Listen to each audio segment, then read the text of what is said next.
This is a deck review for the Virtuoso Launch Edition deck created by the Virts. And here's what the box looks like. There's no fancy embossing on here.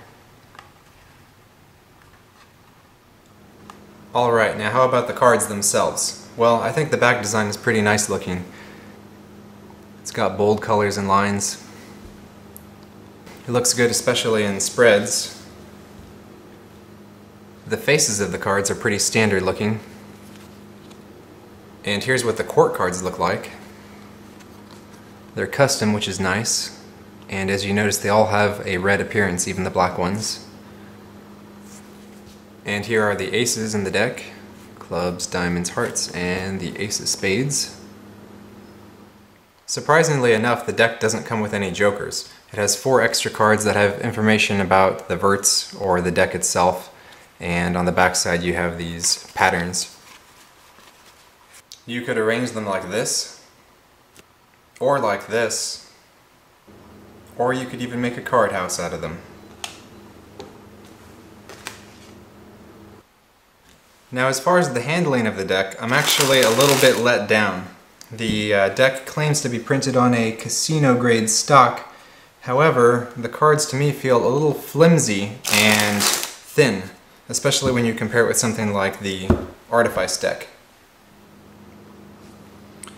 One good thing about the deck is that it faro shuffles very easily.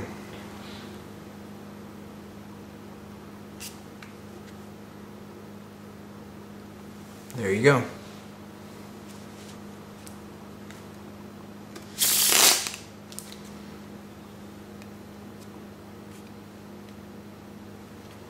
And here's what a thumb fan looks like. The patterns look pretty cool on one-handed fans.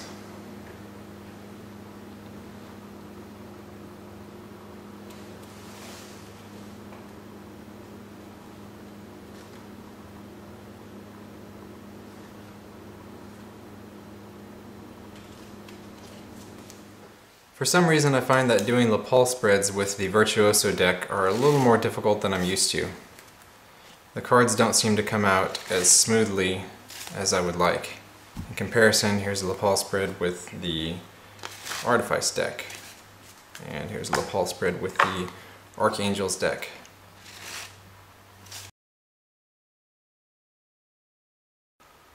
And here's what a giant fan looks like with this deck.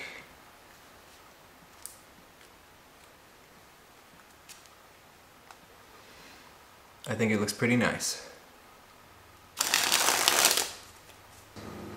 In summary, I like the striking back design of this deck. I think it would be especially well suited for cardistry moves. Personally, I didn't care too much for the card stock of the deck, and I would have rather had jokers or gaff cards instead of these extra cards.